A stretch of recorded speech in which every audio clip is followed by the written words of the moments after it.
hey everybody, welcome to the Based Podcast. What is up? That's right. With us today, we got JT Cure. The JT Cure. What's going on, man? Not much, just doing a podcast. yeah, just showing up out of nowhere, walking into the bright lights. That's it's perfectly natural. People like that, right? Yeah. Oh, absolutely. Yeah, we're It's not weird at all.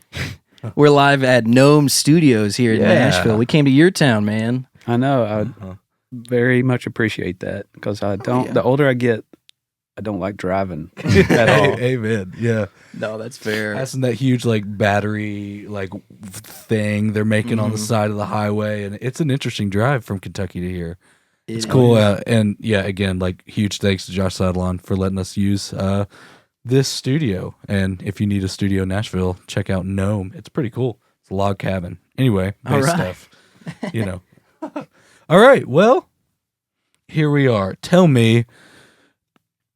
I mean, it's the first question a lot of people, when did you get into bass? What was that like? What was your exposure to music like? I was in school band. Okay. And I started on trumpet, and then at Elkhorn City, grade school, it's a small school. Mm-hmm. And the theme throughout my school years was the band directors would put me on whatever instrument that they didn't have that they needed. So it was started trumpet, then played French horn, and then baritone for the played baritone for the longest time, I think, and then trombone. Then once I got to high school, it was baritone, and then the tuba player graduated, so I ended up playing tuba. Nice. And I ended up getting an electric bass, and started playing it in for basketball games, the Pet Man, and that kind of stuff. Doing the tuba parts on electric bass. Yeah. But the reason I guess the whole thing happened that I got into bass was a couple of friends of mine played, and I had a keyboard at the time. I didn't have a bass, and one day he called me up and was like, "Hey man, you still have that keyboard?" I'm like, "Yeah, I got it, And he's like, "What's the electric bass sound like? The setting on the keyboard?" And so I went to the phone and put the phone down. Started playing the thing, and he's like, "Would you want to come and jam with my buddy?" And so I started going to play. He played guitar. There was another guy that played drums, and then I showed up with my keyboard and my keyboard amp and just played the electric bass settings on the stuff. Yeah, that's awesome. So we were at that time, the big record that was out was Green Day, Dookie. Okay, yeah. And that was early to mid 90s. Yeah. And so I started playing with them a few times, and then I was like, I really should get a bass. Mm-hmm. And so I looked around, found a guy that had one. He wanted $30 for it. So I assumed that I asked Mom for $30 bucks. So I bought this bass, and I didn't know anything about it. Mm-hmm. It didn't have a nut on it. Oh my gosh. It was one of those things. It was just, I'm surprised that it made a sound. Yeah. That the pickups worked. But it was this Japanese P-bass copy that was sparkly red, and it was called Vision. I've never seen another one, and I got rid of it, and I don't even remember what happened to it, but I'd love to have that back. If someone has it, it's out there, I would love to talk to you. Yeah, look for the Vision bass. But I was sparkle P bass. I went, and my dad growing up, he always had old cars, so he had a big garage, and we would. So I went and just got parts out of his garage to make a nut for the bass. Nice. Because there was no shops, there was no repair, anything like that back in Eastern Kentucky, or not in, but in Elkhorn City particularly. Mm-hmm. So I just figured it out, and I'm sure the strings were this high off of the fretboard and that kind of thing, but it worked, and that's what I learned on until went to Pied Piper and got a Mexican precision bass, and that was probably felt like a hot rod. it did, Like until the neck started warping on it. Oh, and I no. traded it for a court bass at the local pawn shop when I ripped the frets out of it, and that took me into college. Okay, sick. So that's how I kind of got started in playing in garage bands, literally in my garage. So they were using your garage. That was Oh yeah, you were the spot. You got the spot. Yeah, Yeah. yeah. That's awesome. Yeah, Dad would pull the hot rods out, make room for us, and we'd Yes. set up the gear. That's and rock play. and roll. Yeah. Yeah. Nice. That was a good way to start. Yeah, That's I love hilarious. that. So, did you go to Moorhead for music? Like, were you like on the trajectory? Like, I've got the bug. I've got to do the thing. I did. It was part of the decision was the music and the music program there. And the other part of the decision was every one of my friends were going to Moorhead. Right. And so it just made sense for me to go. Yeah. I started out doing the jazz program there, and which was an education for me because I wasn't very familiar with jazz and hadn't been exposed to any of it until that point in time. Up until then, it was like playing bluegrass and and that whatever that neo punk thing was, and a lot of Black Sabbath, and I've had a buddy that his brother, he had an older brother that was into like Judas Priest, Iron Maiden, Black Sabbath, and that kind of stuff. I had to learn all of that stuff, and it's kind of cool music. Yeah. Now to think about it, at the time, it's just I wanted to soak up as much as I possibly could. Sure. So yeah, I went to Moorhead, had gotten a jazz bass. Nice. By As you then, do. Yeah, dude. It says jazz So on you it. you were electric. You weren't doing upright stuff. I was doing upright too. You were doing upright. Cool. Yeah, I figured that if you wanted to play music in the region I grew up in, everything was bluegrass. Right. I mean, there wasn't any venues to play Green Day covers, but there was you could go play at the nursing home, and then you play at the town festival and all this other stuff, but you had to play bluegrass. And so I was like, well, I have to play an upright. So I got an upright and learned how to play it just to get around on it. So it sounds like you never really resented that kind of music. You always like appreciated. It wasn't like oh man, I have to play bluegrass because that's the way to get gigs. Like, I hate this, but you embraced it, or did it take you time to embrace it? I think it took a minute. Okay. If you grow up and the only music that you hear is bluegrass, it's kind of like, Right.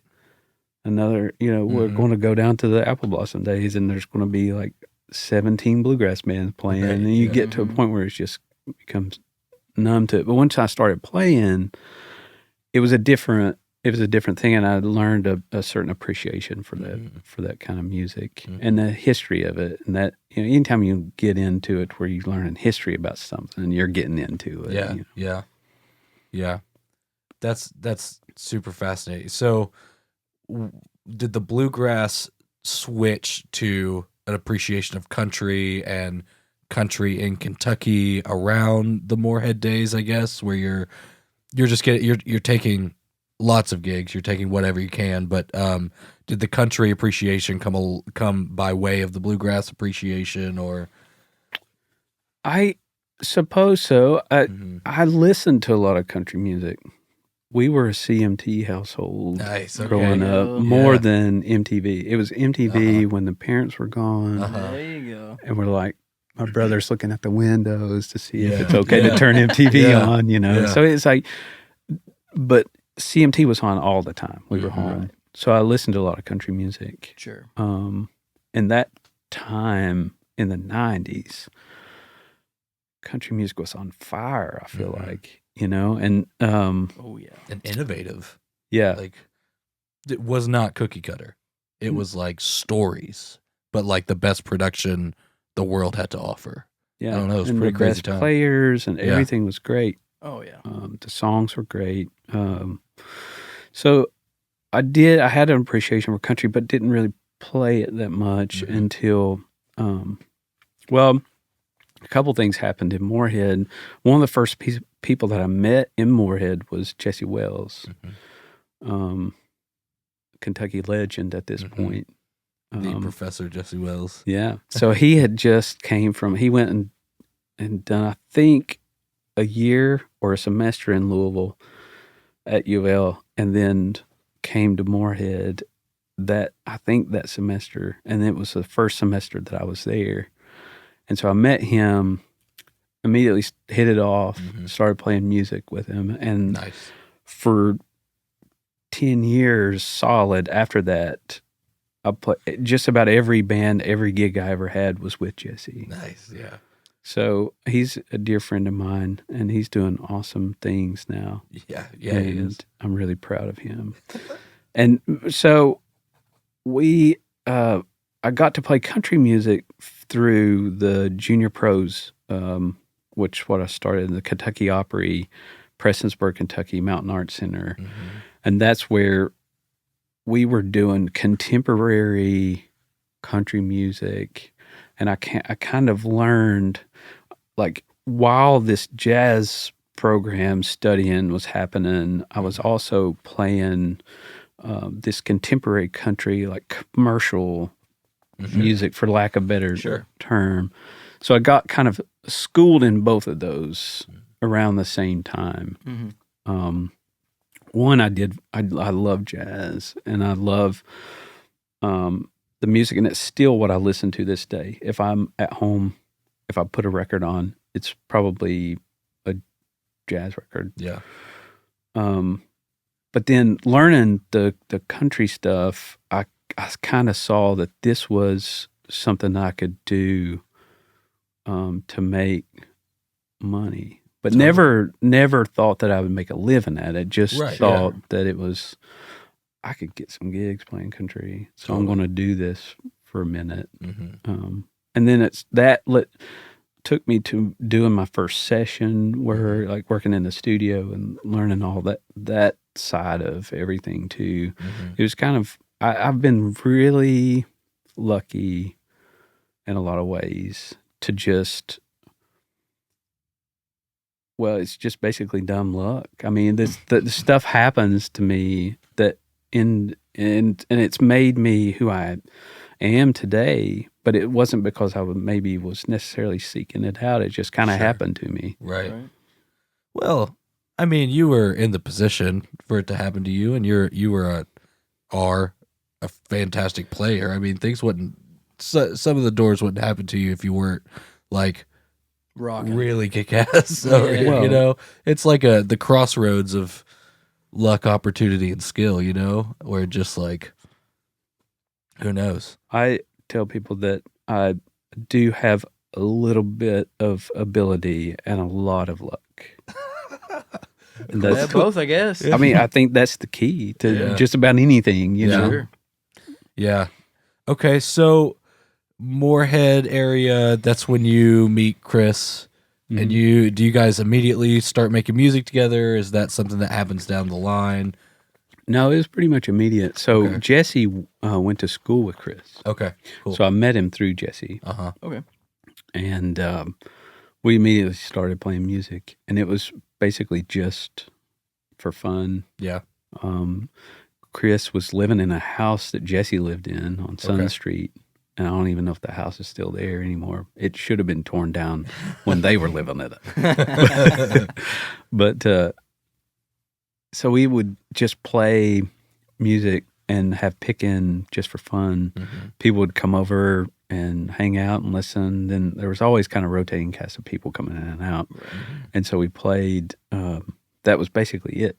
And, you know, I was going to school. Chris was, I think he was working for Papa John's at that point. Nice. And driving an ice truck. Nice. And just enjoying playing. And I up until that time, you know, I could never sing, and didn't. I had never met anybody that could sing like that. Right. until then. And so I wanted to play with him all the time because I had all these songs that I would like to play. And he comes from a similar kind of background musically to me. So we got on pretty good there for a while. And then that turned into somebody would book us to play, an art show or a wedding reception or something like that. So that became, we kind of learned how to play music together in a lot of ways. Sure. You get that instinctual, like, I don't know, I always feel it with drummers. Like, I know exactly what you're about to play. I'm going to go right there with you because we've been, we've been here so locked long. in, dude. It's a great feeling. And it sounds like you've been with a lot of the same people for quite a while. Dude, and when you're like living life with people and you're just like hanging on the couch with them all the time, it's like then you start really locking in, when you're hanging out and you're playing music, it's just that connection gets insane. Yeah, a lot of it's a communication, and then you can communicate better with the people that you know and have a history with. So I think it translates well to playing music with each other in the same ways. Oh yeah, 100%. So during that period, Chris stuff is picking up, whatever. I always remember when I would see you play or hear you play, whatever. Were you always a P bass guy in that era? Were you like you're just maining the, No, I was a jazz bass guy. Oh, okay. Like straight. I saved up. So my senior year, I worked at a grocery store in Elkhorn City, Velocity Market. Best hot dogs in the world. I had to get that in there. But I saved up my money and bought a Inca Silver 97 jazz bass, American Standard, from Musician's Friend out of the catalog. Oh, yeah. So it came and it was like, that was it, man. Yeah. I got an American Fender. And so I played that bass for years, and that was the one that I played mostly in college. Okay. And I really love vintage instruments, but I could never, of course, afford them, even back then when they were a lot less than they are today. But I had found one somewhere. I found a 71 jazz bass with the rosewood neck, the block in the pearl blocks. And I found it. It was in pieces in a box. Someone had painted it with this really thick house paint. It was painted brown, had a black pick guard. I ended up buying it, and I think it was like $600. And that was while I was going to, shortly after I graduated from college. And I remember getting that thing. I'm like, oh man, this is it. And so I took the body to RS Guitar Works. Yep. We both got RSs. Yeah. It's great. Yeah. And they refinished put a sunburst on it. And that was the bass that I played, almost exclusively up until I moved to Nashville.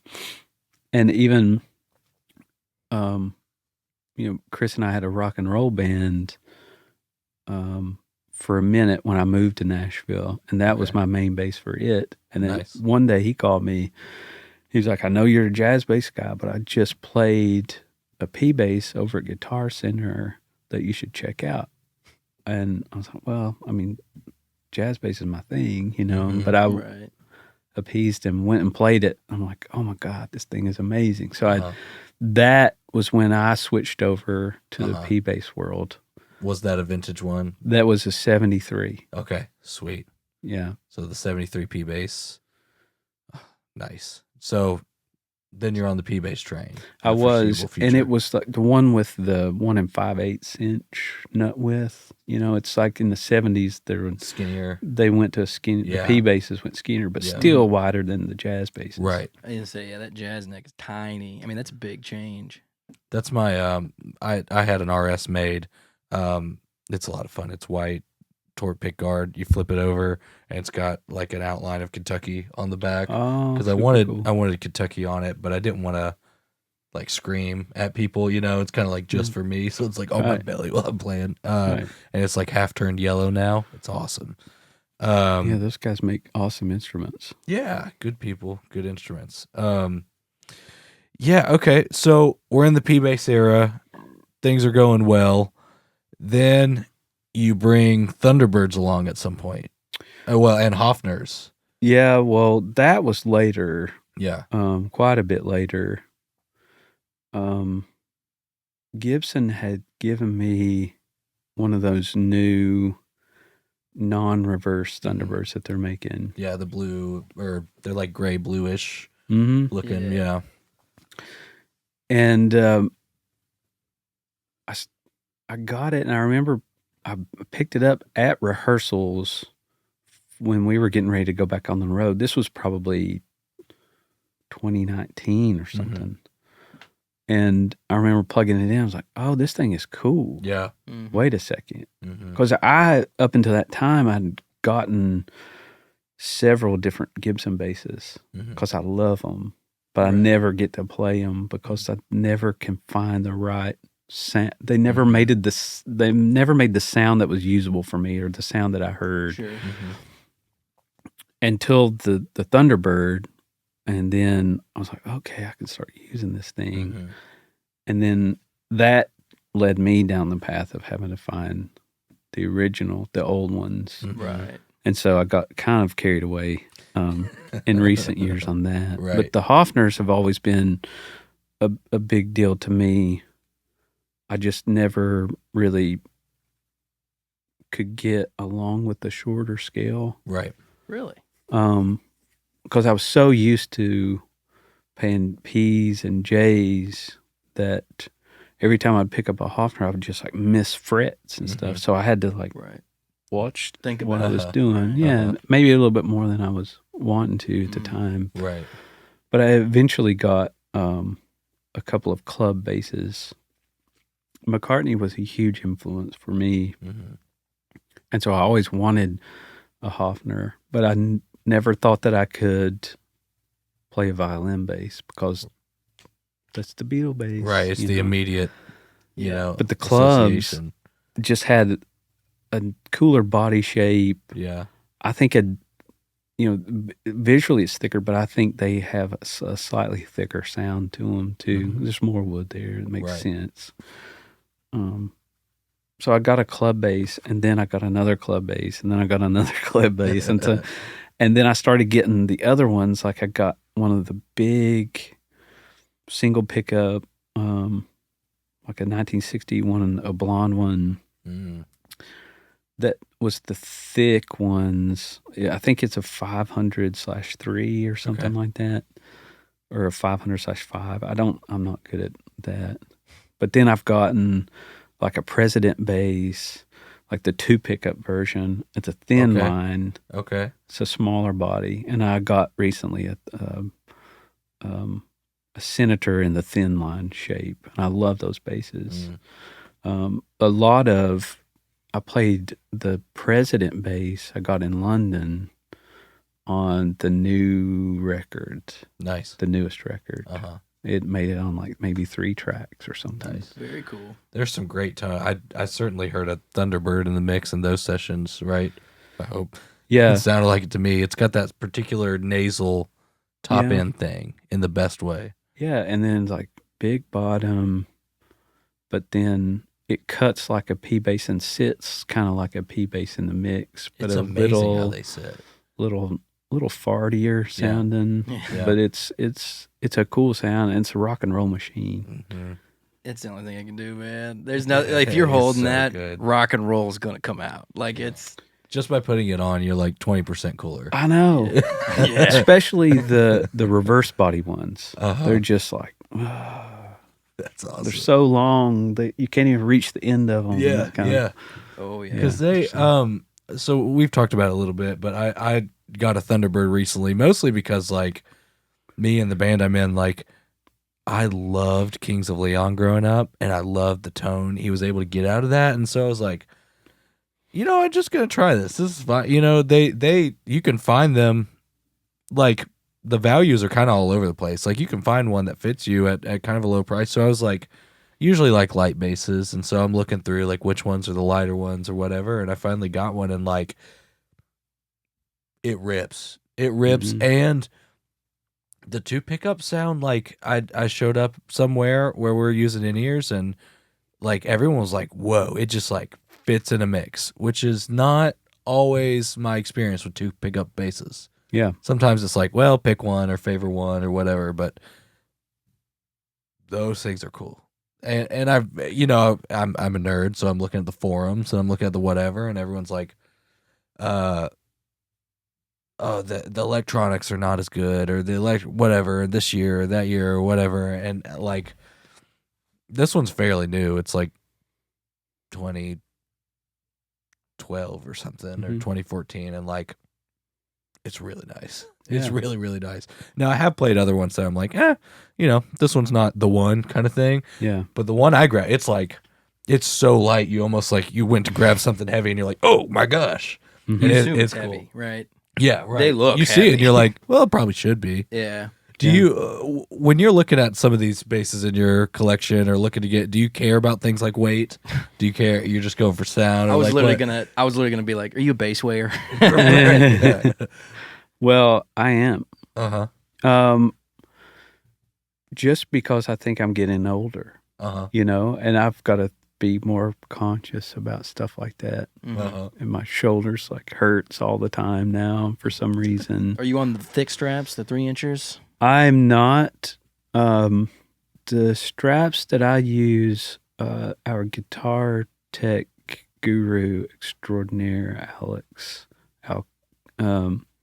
Alex makes the leather straps that we use. Nice. They're like in the vintage style vein with the big pad on them. Nice. But they just look cool. We're on the Moody train, and he's on the huge Moody's. And I do have the bigger Moody. I don't know. I think I think I might pull it off.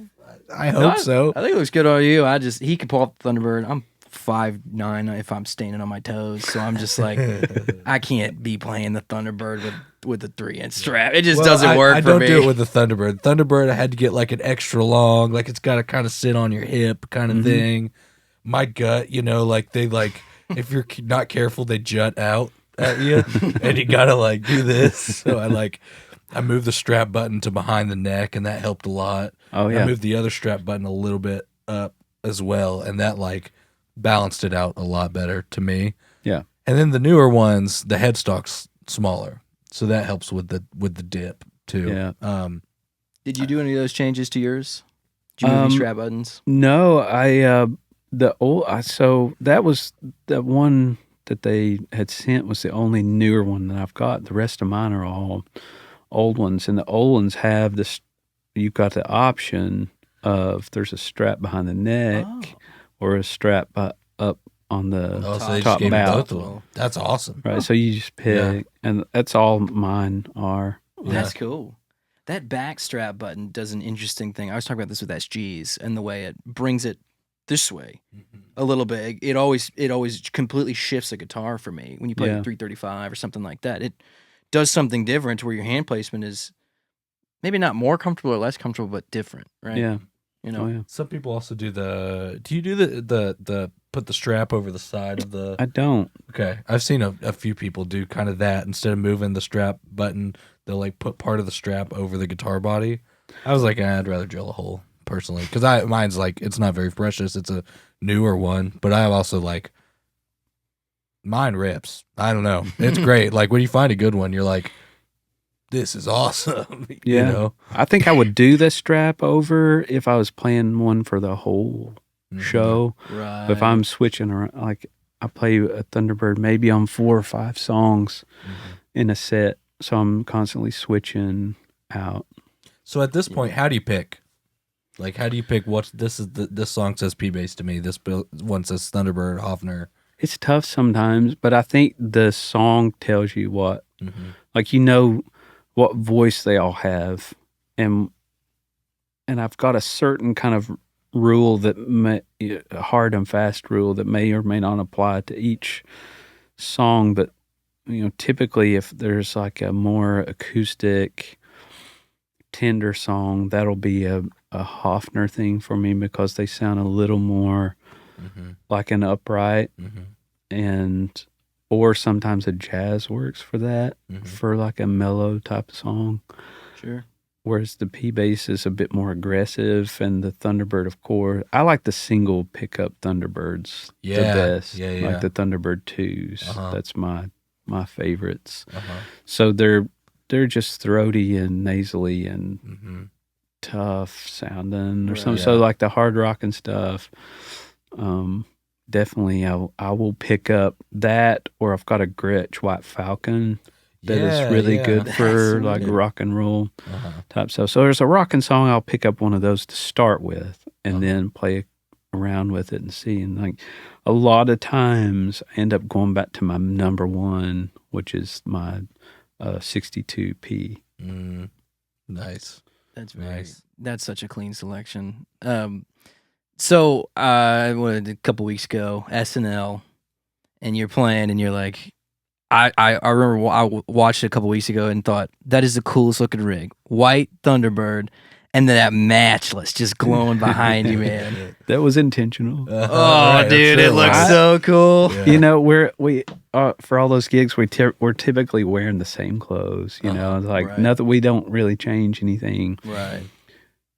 But what we can change is our rig and our instruments. So that. I like to pull that one out for that song in particular. So that white bass I found through Tom Murphy. Are you familiar with him? He works at the Gibson Custom Shop. So the Murphy Lab stuff is he runs that. I've been going back and forth with him. He's done some refinish work for me and stuff. And Gibson is now in the process of reissuing the 64 Thunderbird. So I've been going over there and checking in on the prototypes and all that kind of stuff, and seeing that project come together has been really fun. But so I let Tom know that I was a Thunderbird guy. So he's like, well, there's a guy that was visiting the shop that has a record or a music store in South Dakota, and he says that they have a white Thunderbird. I was like, are you kidding me? So all the ones I have are sunburst, and it's hard to find, so hard to find a color in a Thunderbird, especially the reverse body ones. Right. Yeah, those in general are fairly hard to find. So I was like, I'll never be able to afford that thing, And so I called the guy. He gave me his number. We talked, and he was super cool. And we worked out a deal, and I got it. But that thing is like 8.4 pounds. That's exactly what mine is. No kidding.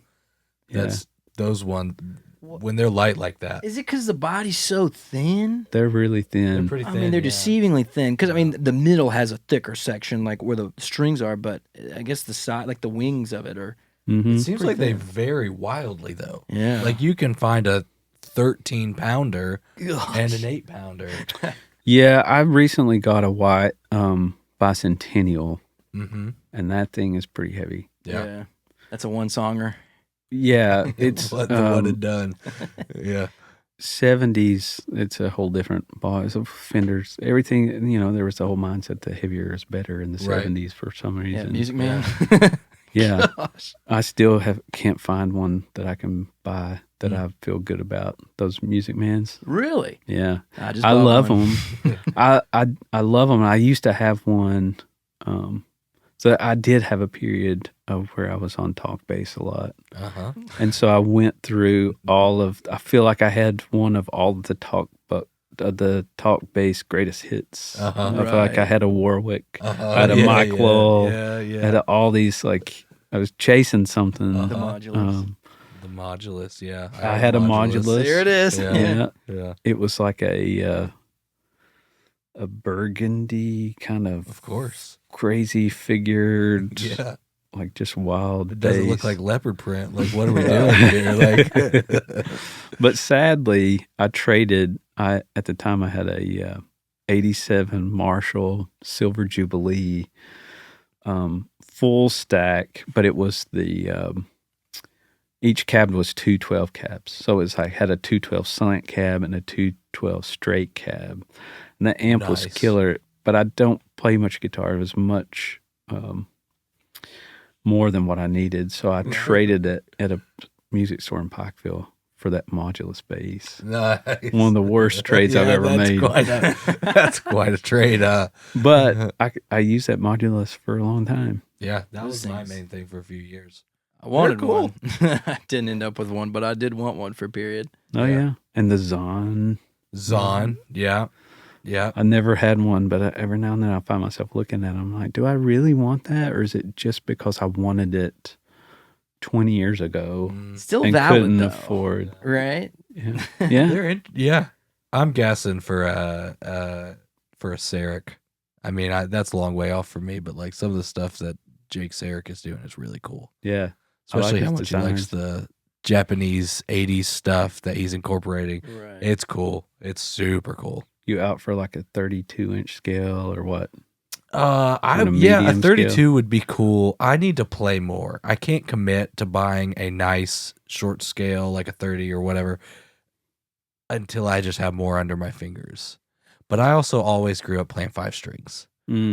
So that was my modulus was 5 strings. Because I never liked to downtune, and it would I'm not smart enough to downtune, and so I'd just be like another string.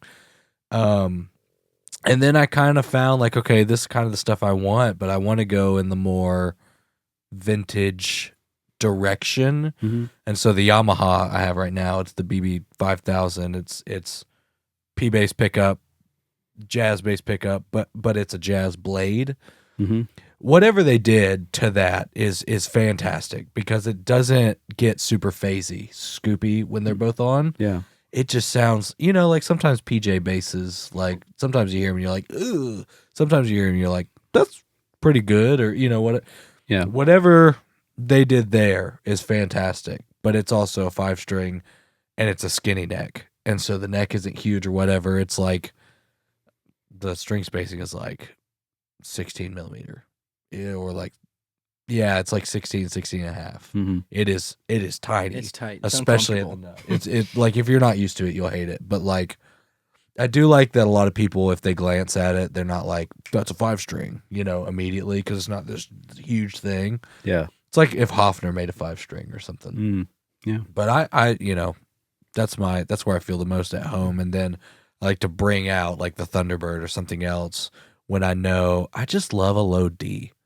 Like, being able to go G, G, D, G, D like that, it's like when the PA system can handle it. It's a fun time. Yeah. So I thought about doing some basses that are strung BEAD because I don't really use the top string, but Yeah.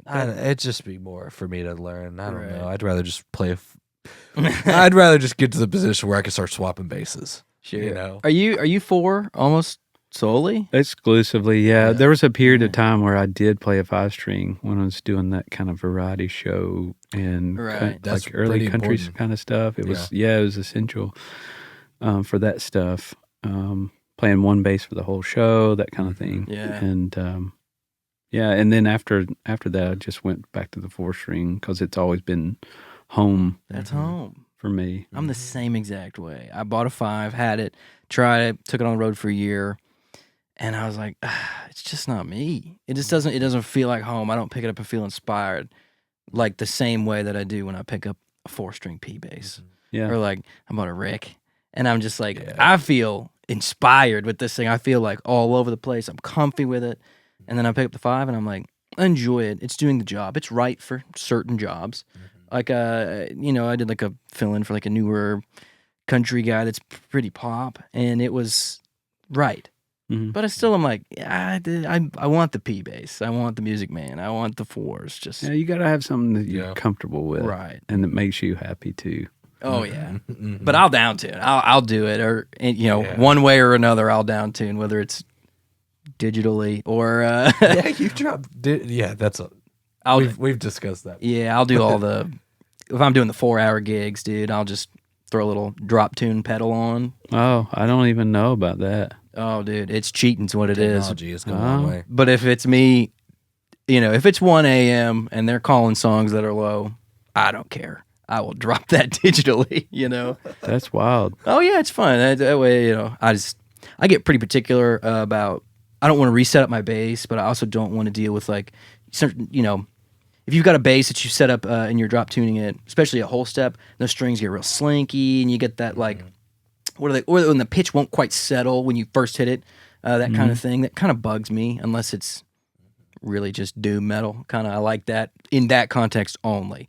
So I struggle with it, some of the down tune stuff. I keep a bass tuned down half a step. Yeah, but it's set up half a step. It's set that way. Right. I don't like to tune it up, right? Like, because it doesn't like to be tuned up. Exactly. It just like my regular tune basses don't like to be down tuned. Yeah. I'll have to sit and tune them for 15 minutes right. before they'll stay and be comfortable. So and there's still a feel difference too of that just this isn't the way it should be, right? Mm-hmm. I was a guitar player. I still am a guitar player, just wherever I can, and I always played a Strat with a floating bridge. Okay. So you can't down tune. You can hardly go to drop D because it'll put because it's all tension based and it'll all just get wonkier and wonkier, man. I never even played with a whammy bar because it would just throw everything so quickly on mine. So I've just been like hypersensitive to the intonation and the detuning process, which is kind of funny. When you're playing down tuned, are you thinking, okay, C is now a B, or are you thinking that way, or are you thinking more position wise? Like I'm thinking this song's in G, technically I'm playing a down tuned bass, so it's in F sharp or something like that. Like, are you thinking about those things, or are you just like, this is where I play the song, I'm gonna play it now? No, I don't think about the keys anymore. Nice. When I'm in the studio doing it, it's like, it's kind of cramp your brain a little bit. Yeah. And it's different than playing with a capo because you can see the capo, and you know that it's there. Yeah. But then every now and then you forget that you're down tuned. Yeah. So like a key that is a really good key for Chris to sing in is B flat. Okay. And the worst note on an electric bass is an E flat. Mm-hmm. You're in jazz band. Everything's in E flat. Everything. Flat, B flat. You got, like, at the end of the song, you can't go down to the... Oh, I know it. It's like a... up here, and it's just like, oh, man, it's like you're such a wimp or something, Mm-hmm. But, there's one just for that low E, the 4 of that. Yeah. I would like to have that low. Yeah. Yeah, it really helps to be able to fall to that just super, super low note. It feels like you got gut behind it. Yeah. I'd always get nervous, especially when I used to play with a bunch of cover bands and I was younger. I mean, I still get nervous, don't get me wrong. But like when people just start calling songs and you're just like kind of fumbling your way through it, being able to just shift and not care when they change the key of something on my 5-string, like that was just, that was my safety blanket. And it still probably is to a certain degree where you're like, change the key as many times as you want. I don't care. I just move my box around, Yeah. While other people are like freaking out and down tuning or whatever, and I'm just like, I'm just trying to whatever. I don't know, but it's a weird. A wrong note on bass is jarring, especially like the root or what. Like it is just, guitar players can fudge it a little bit, keys players can sometimes fudge it a little bit, but like the wrong root is just everybody notices. Yeah, everybody in the room notices. So it's just like that much more where you're like, yeah, stressful. Yeah. It's for such a simple instrument, like it could be incredibly stressful. Yeah. Especially in unpaved territory. Yeah, I don't know about you, but whenever I sometimes will just lapse during a show and like miss a chord or miss a note. Yeah. And I'm pretty much screwed for the rest of the show. because my just where you mentally I go to a point where like, well, I can't play anymore. Yeah, And then like goes, What's the I point? spiral out of control. Right. I'm like, I can't remember any of these songs. Yeah. I'm going to screw up the rest of the. It's not a good place to be in. It's it's kind of funny that we do that to ourselves, but then like if your drummer or your guitar player messes up or something, you're like, hi, that's fine. Like I hope they don't. It's almost like you play better with them afterwards. You're like, who cares? Whatever. But then like if we do it, we're like, I'm the worst.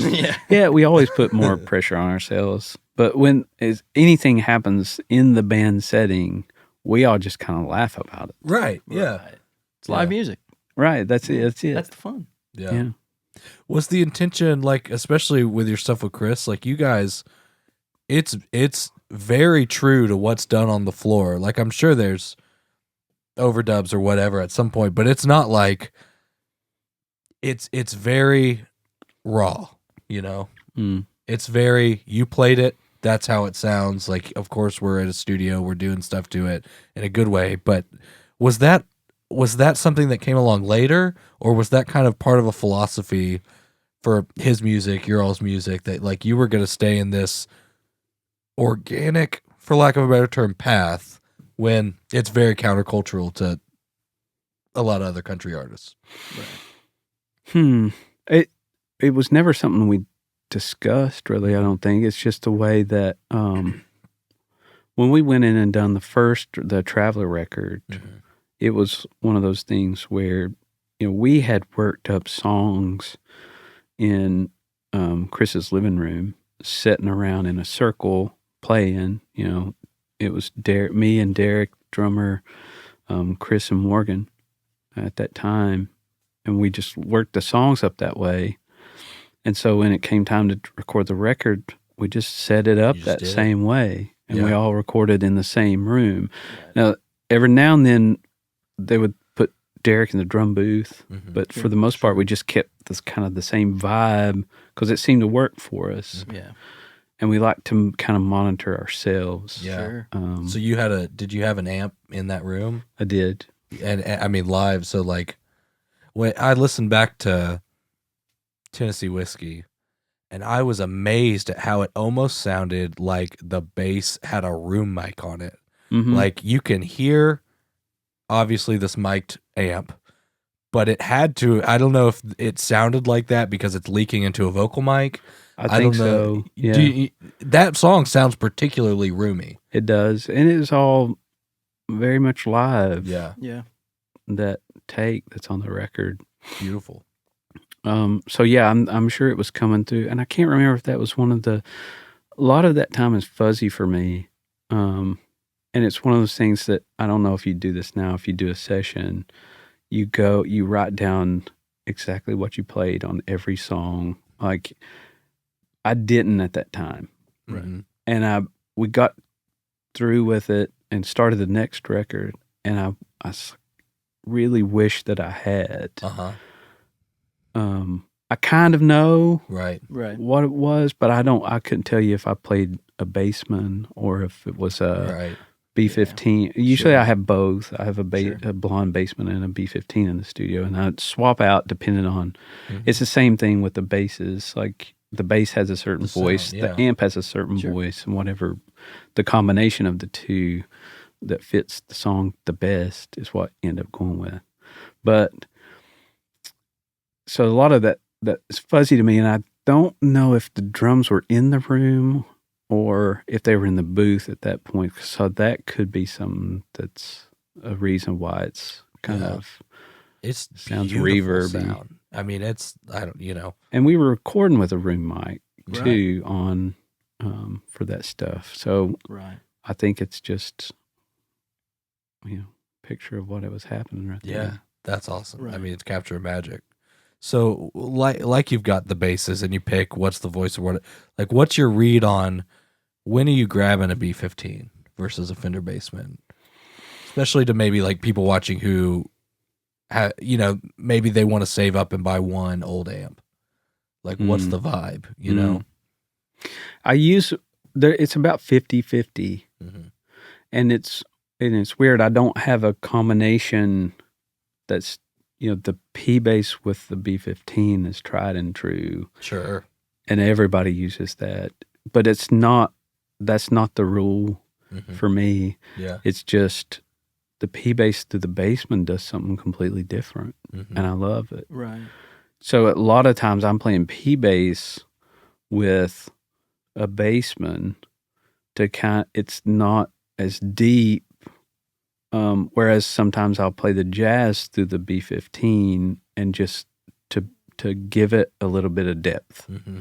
Nice. But it just depends. Yeah. And a lot of the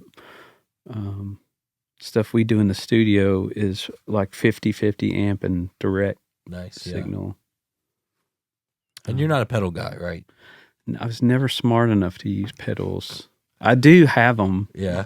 But I don't, and they're fun to mess around with. But for bass, to me, it's always something that took away from bass more than added to. Yeah. So I just kind of stayed away from them in general. It certainly can take away. I use a big muff. Yeah. At a certain moment in shows. Sure.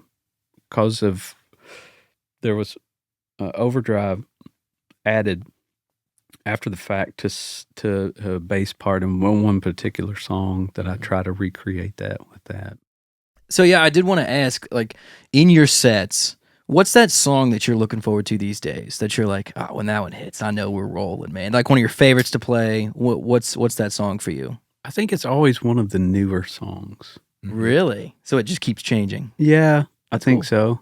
Right now, I think one of the latest ones that we worked up is called I Think I'm in Love with You. And that's just it's a really cool bass song because it feels like a throwback, like Memphis soul kind of thing. It's got is that the one that's like it's basically drum and bass for half the beginning of the song on the new record? It's really stripped. It's stripped down like that, and that's it's jazz bass through and through, like 70s style. Caveat: do you have flats on all? Everything, every single thing, because I know you're a big labella guy. Yes. Okay. Labellas.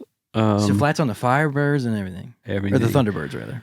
Yeah, that's cool. So it's a particular set that I like too. It's the FLs, the 760 FLs. So like the low string is a 104. Okay. I don't know what the high string is. Sure. But it's just like just a millimeter, not even that much, just one notch below the standard set, which is 105. Right. That's on everything. Except for the Hoffners. The Hoffners have pyramids, flats. Cool. It's the only thing that does the right thing for Hoffners to me. Right. But I did recently put some black tape wound pyramids on a single pickup club bass that I have, and I've been really digging that. So it makes me want to kind of explore the tape wound things again. Right. That's fun. Okay, I'm thinking the last things as we start to wrap up. So when did Matchless enter the picture? Like when did you start being like, this is a thing? Yeah. The first time I saw Matchless in person was like the first real rock concert that I ever went to. When it was like a couple of days after I turned 18, I went and saw Oasis in Fairfax, Virginia. And Noel was playing that gigantic Matchless at the time. And it just with that logo lit up, I thought it was the coolest thing I'd ever seen up until that point. They're awesome. So I fast forward, like they didn't really make a bass amp from 98 until maybe 2013 or 2014. I don't know when they brought the Thunderman back. But they had started making it, and I think I read an article about it. I was like, I'd really like to get my hands on one of those. Because at that point, what I was using in the studio, it's all low wattage tube amps. I had a orange 200-watt amp that I was carrying around with an Ampeg fridge cabinet for the longest time. And I just liked the sound of a lower wattage tube amp for bass. Sure. And when I read that they were making that, I was like, I'm sold. And it's like 45 or 50 watts. I'm like, double sold.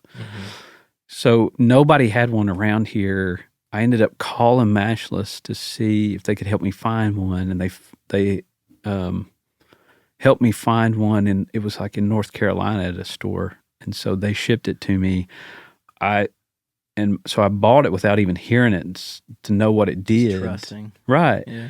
And you couldn't even, like, most of the times you can get on YouTube and hear a sound clip or kind of see. Nothing out there. No. Like still.